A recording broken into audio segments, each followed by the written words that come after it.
ओम शांति। 20 मार्च 2023 के ईश्वरीय महावाक्य। पहले एक नजर मुरली के मुख्य पॉइंट पर।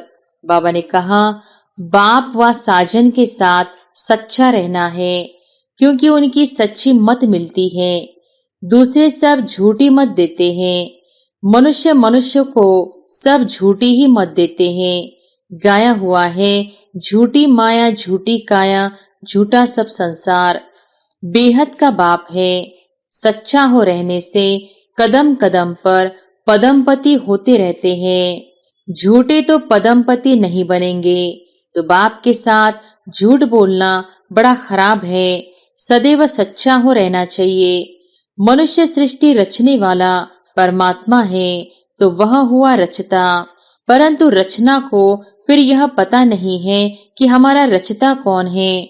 और फिर बाबा ने कहा, जब तक सृष्टि का विनाश हो व सृष्टि रूपी झाड़ जड़ जड़ीभूत हो, तब तक तो सबको रहना यही है। जीवन मुक्त बनाने वाला एक ही है। वह जब तक न आए तब तक कोई को भी मुक्ति जीवन मुक्ति की प्राप्ति हो नहीं सकती। यह दोनों प्रॉपर्टी है ही एक बाप के पास। जब तक भगवान भक्तों के पास न आए तो वह चीज मिल नहीं सकती। संपत्ति भी चाहिए, फिर शांति भी चाहिए, निरोगी काया भी चाहिए। यह सब देने वाला बाप है। अनादि बना बनाया ड्रामा है, लिमिटेड नंबर है। भारत में 33 करोड़ देवताओं की लिमिट है। और फिर लास्ट में बाबा ने कहा, सन्यासियों को भी समझाना है, तुम्हारा हठयोग है। यह है राजयोग। गृहस्थ व्यवहार में रहते कमल फूल समान रहना है। यह प्रवृत्ति मार्ग है। सन्यासी कहे हम सन्यास में ही रहे तो ज्ञान उठा न सके, गृहस्थ व्यवहार में रहना पड़े। यह एक लॉ है, जिसको छोड़ भागे हो उनका फिर कल्याण करना है। दोनों दरवाजों की चाबी बाप के पास है। स्वर्ग का फाटक खुलता है तो मुक्ति का भी खुलता है। मुक्ति में जाने सिवाय स्वर्ग में जा कैसे सकते। दोनों गेट्स इकट्ठे खुलते हैं। और अब सुनते हैं महावाक्यों को विस्तार से।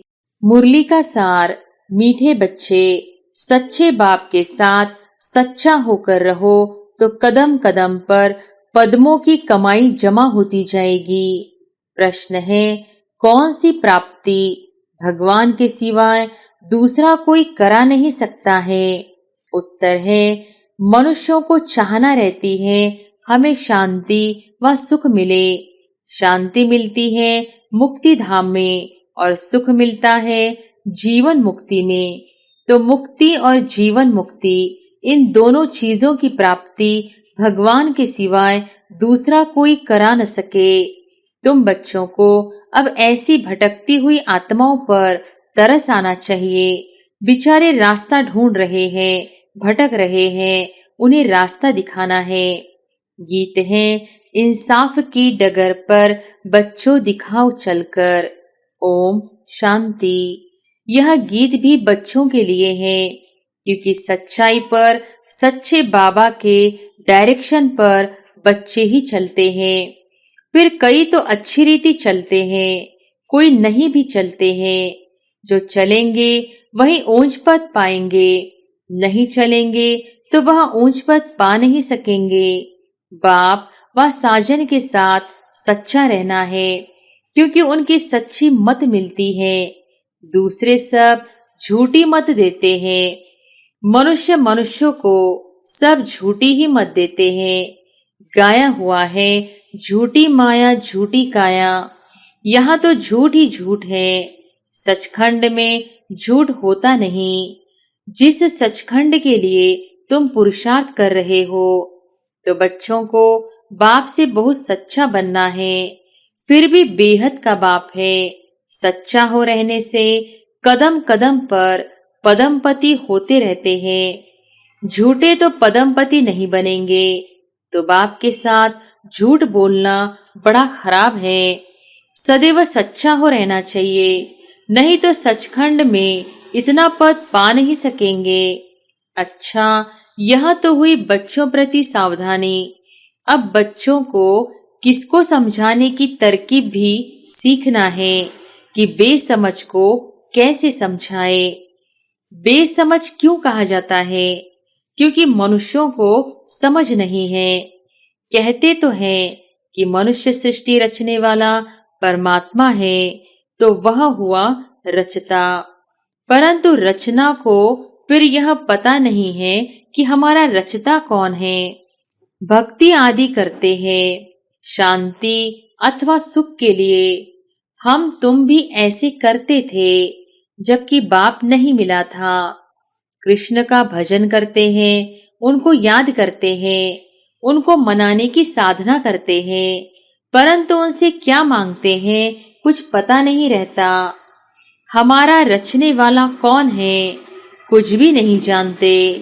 तुम बच्चे जानते हो, जब तक बाप नहीं मिला था तो हम अनेक प्रकार की साधना भक्ति आदि करते आए। करते करते रिजल्ट क्या हुई? कुछ भी नहीं। सृष्टि को तो तमो प्रधान बनना ही है। फिर इतनी जो साधना करते हैं उससे कुछ मिलता है व नहीं, यह विचार भी नहीं किया जाता है। अब समझते हैं कुछ भी मिलता नहीं।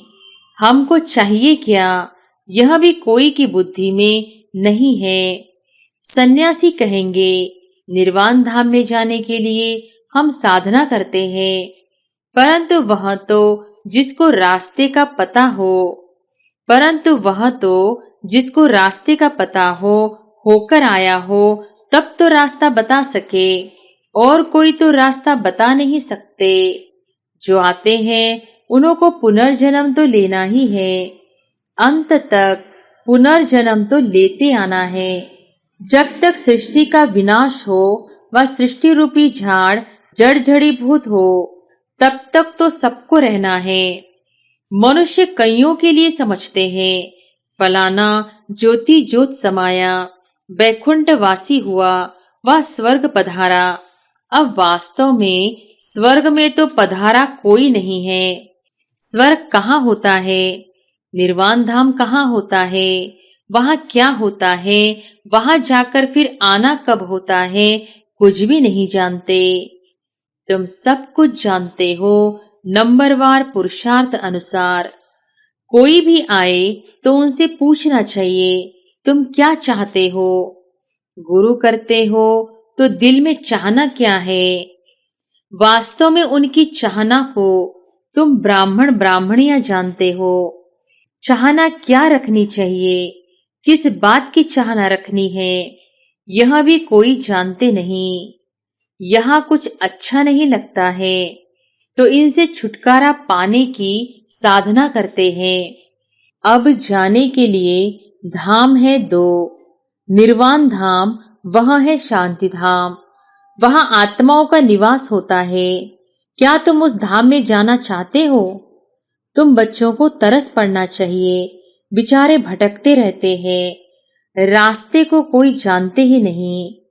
गाइड है ही एक, वह सभी को दुखों से छुड़ाकर सुखधाम में ले जाने वाला या जीवन मुक्त बनाने वाला एक ही है। वह जब तक न आए तब तक कोई को भी मुक्ति जीवन मुक्ति की प्राप्ति हो नहीं सकती। यह दोनों प्रॉपर्टी है ही एक बाप के पास। जब तक भगवान भक्तों के पास न आए तो वह चीज मिल नहीं सकती। स्वर्ग में सुख और शांति दोनों है। शांति क्यों कहा जाता? क्योंकि वहां लड़ाई झगड़ा आदि होता नहीं। बाकी असली शांति धाम तो है निर्वाण धाम, जहां सभी आत्माएं शांत रहती हैं। फिर आत्मा को जब ऑर्गन्स मिलते हैं तो बोलती है, तो वहां सुख शांति दोनों ही है। सुख होता है संपत्ति से, वहां सतयुग में तो संपत्ति बहुत है। यहाँ संपत्ति नहीं है तो मनुष्य बिचारे रोटी टुक्कड़ भी मुश्किल खा सकते हैं। संपत्ति है तो एरोप्लेन बड़े बड़े महल आदि सब वैभव है। तो संपत्ति भी चाहिए, फिर शांति भी चाहिए, निरोगी काया भी चाहिए। यह सब देने वाला बाप है। समझाया जाता है यह कलयुग तो है दुखधाम, नई दुनिया है सुखधाम। वहां दुख होता नहीं, पवित्रता, सुख, शांति वहां सब है।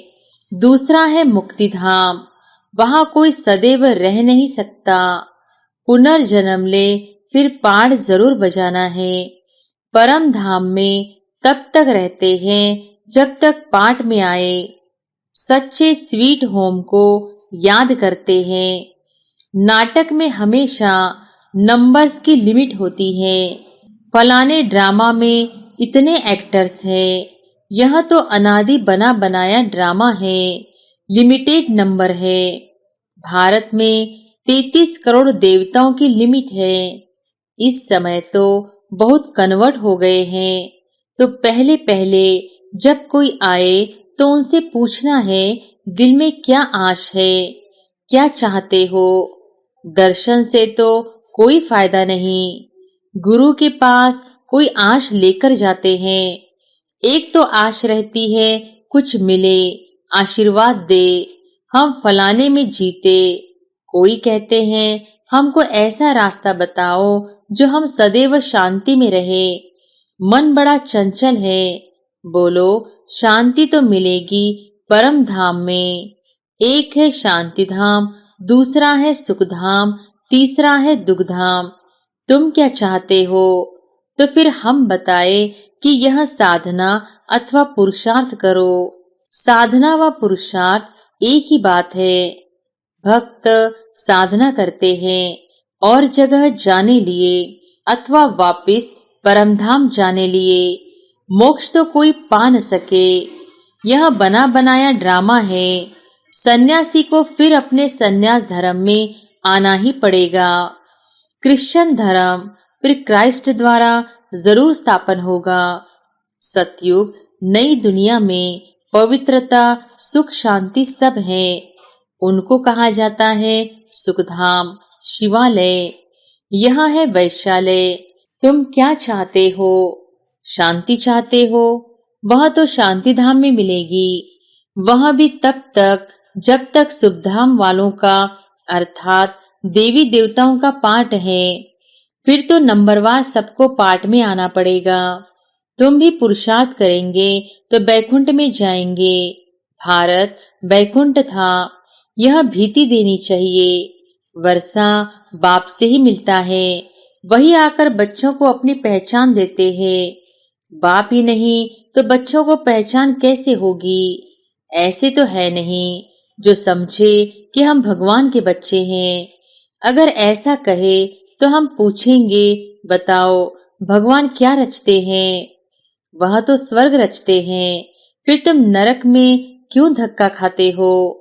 फिर 84 जन्म बताने पड़े। भगवान ने तुमको स्वर्ग में भेजा, फिर 84 जन्म लेते अब नरक में आकर पड़े हो। अब 84 जन्म पूरे हुए, तुम यह नहीं जानते हो। हम बताते हैं, तुम पहले स्वर्ग में थे, फिर 84 जन्म भोगे हैं। अब फिर बाप और स्वर्ग को याद करो। कमल फूल समान पवित्र रहना होगा। सन्यासियों को भी समझाना है, तुम्हारा हठयोग है। यह है राजयोग। गृहस्थ व्यवहार में रहते कमल फूल समान रहना है। यह प्रवृत्ति मार्ग है। तुम्हारा पंथ ही अलग है निवृत्ति मार्ग का। यह प्रवृत्ति मार्ग है जीवन मुक्ति पाने का। हमको भी बाबा ने बताया है। अब तुम बाप को याद करो तो अंतमति सो गति हो जाएगी। विकर्मों का बोझा विनाश तब होगा जब बाप को याद करेंगे। यह 2 स्थान हैं जहाँ सुख शांति मिल सकता है। तुमको क्या चाहिए? क्या स्वर्ग में जाना चाहते हो? गाया जाता है तुम माता पिता। अगर तुमको सुख घनेरे चाहिए तो गृहस्थ व्यवहार में रहते राजयोग सीखो। पावन भी रहना है, फिर दोनों में से जो रहे बंधाए माने नहीं है। स्वर्ग का मालिक बनने वाला नहीं होगा तो लटकना थोड़ी है। बाप और वर्षे को याद करना है और पवित्र रहना है। एक सन्यासी ने लिखा है, मैं साधु हूँ परंतु रास्ते का पूरा पता नहीं पड़ता है। सुना है आपके द्वारा रास्ता मिलता है। कब, अब क्या करूं? हम आपका बन जाएंगे तो फॉलोअर सहित आ जाएंगे, परंतु ऐसे कोई बन नहीं सकते हैं। वह समझते हैं फॉलोअर्स को हम जो कहेंगे वह मानेंगे, परंतु ऐसे तो करेंगे नहीं। बीके का नाम सुनकर कहेंगे इनको जादू लगा है। हाँ, कोई निकल भी आए, बाकी हम कोई सन्यासी के आश्रम को हाथ करने वाले नहीं हैं। समझो, कोई समझ लेते हैं यह मार्ग अच्छा है, तो क्या हम उनका आश्रम संभालेंगे क्या? हाँ, बच्चियां जाकर भाषण करेंगी, अगर पसंद आएगा तो रहेंगी, बाकी आश्रम को हम क्या करेंगे? लिखा है हम आकर कुछ शिक्षा पा सकते हैं तो उनको लिखना पड़े। तुम साधना करते हो, कहाँ जाने लिए, किस एम ऑब्जेक्ट से, किससे मिलना चाहते हो, कहाँ जाना चाहते हो? तुम तो हो हठयोगी सन्यासी। हमारा यहाँ है राजयोग, यह सिखलाने वाला है परमपिता परमात्मा। यह कलयुग है दुखधाम, सतयुग है सुखधाम। कलयुग में देखो अनेक अनेक धर्म है, कितने लड़ाई झगड़े हैं। सतयुग में तो है एक धर्म, वह है सतो प्रधान दुनिया। यथा राजा रानी तथा प्रजा सतो प्रधान, यहाँ है यथा राजा रानी तथा प्रजा तमो प्रधान। यह कांटों का जंगल है, वह फूलों का बगीचा है, तो मार्ग है ही दो, हठयोग और राजयोग। यह राजयोग है स्वर्ग के लिए, राजाओं का राजा स्वर्ग में बनेंगे। स्वर्ग स्थापन करने वाला है परमपिता परमात्मा, वही राजयोग सिखलाते हैं। सन्यासी कहे हम सन्यास में ही रहे तो ज्ञान उठा न सके, गृहस्थ व्यवहार में रहना पड़े। यह एक लॉ है, जिसको छोड़ भागे हो उनका फिर कल्याण करना है। पहले तुम अच्छी रीति समझो, फिर चैरिटी बिगन्स एट होम। तुमने स्त्री को छोड़ा है, अगर बाल ब्रह्मचारी होगा तो माता पिता को छोड़ा होगा, उनको भी समझाना है। कायदे कानून तो पहले समझाने हैं। पुरानी दुनिया को नया बनाना यह तो बाप का ही काम है। बाप को परमधाम से आना पड़ता है, वह है पतितों को पावन, नरक को स्वर्ग बनाने वाला। स्वर्ग में रहते ही है देवी देवता, बाकी सब निर्वाण धाम में रहते हैं। सबको सुख शांति देने वाला वह एक ही है। बाप आते ही है एक धर्म की स्थापना कर बाकी सबका विनाश करने, और सब परमधाम में जाकर निवास करेंगे। यह कयामत का समय है, सब हिसाब किताब पूरा कर वापिस जाएंगे। सभी आत्माओं को अपना अपना पाठ मिला हुआ है। कोई कितने जन्म पाठ बजाते हैं।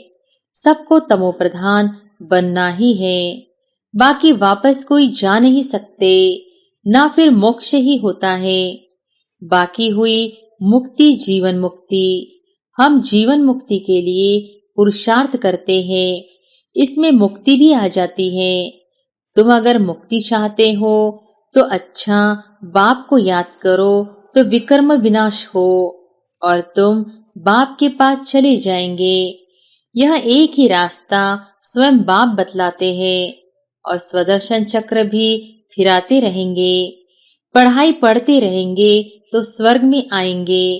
तो सन्यासियों को फिर गृहस्थ व्यवहार में जाना पड़े, हिम्मत चाहिए।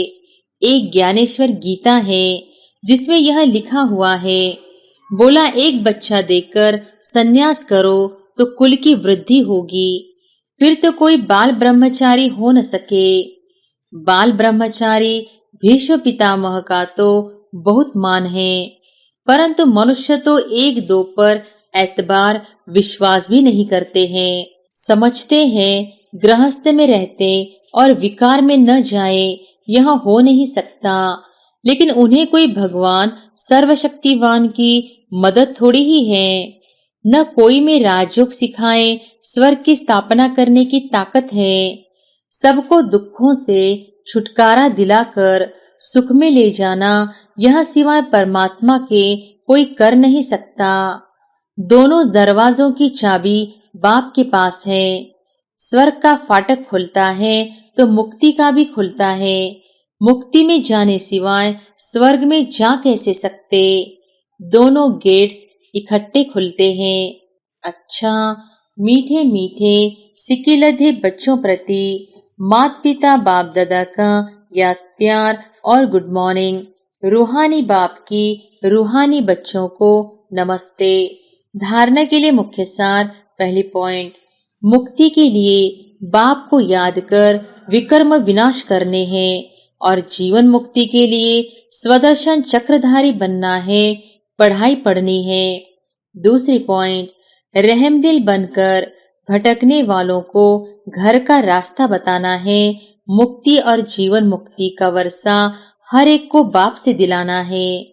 वरदान है, रूहानियत में रहकर स्वमान की सीट पर बैठने वाले सदा सुखी सर्व प्राप्ति स्वरूप भव। रूहानियत में रहकर स्वमान की सीट पर बैठने वाले सदा सुखी सर्व प्राप्ति स्वरूप भव। हर एक बच्चे में किसी न किसी गुण की विशेषता है। सभी विशेष हैं, गुणवान हैं, महान हैं। मास्टर सर्वशक्तिमान है। यह रूहानी नशा सदा स्मृति में रहे, इसको ही कहते हैं स्वमान। इस स्वमान में अभिमान आ नहीं सकता। अभिमान की सीट कांटों की सीट है, इसलिए उस सीट पर बैठने का प्रयत्न नहीं करो। रूहानियत में रहकर स्वमान की सीट पर बैठ जाओ तो सदा सुखी, सदा श्रेष्ठ, सदा सर्व प्राप्ति स्वरूप का अनुभव करते रहेंगे। स्लोगन है, अपने शुभ भावना से हर आत्मा को दुआ देने वाले और क्षमा करने वाले ही कल्याणकारी हैं। अपनी शुभ भावना से हर आत्मा को दुआ देने वाले और क्षमा करने वाले ही कल्याणकारी हैं। अच्छा, ओम शांति।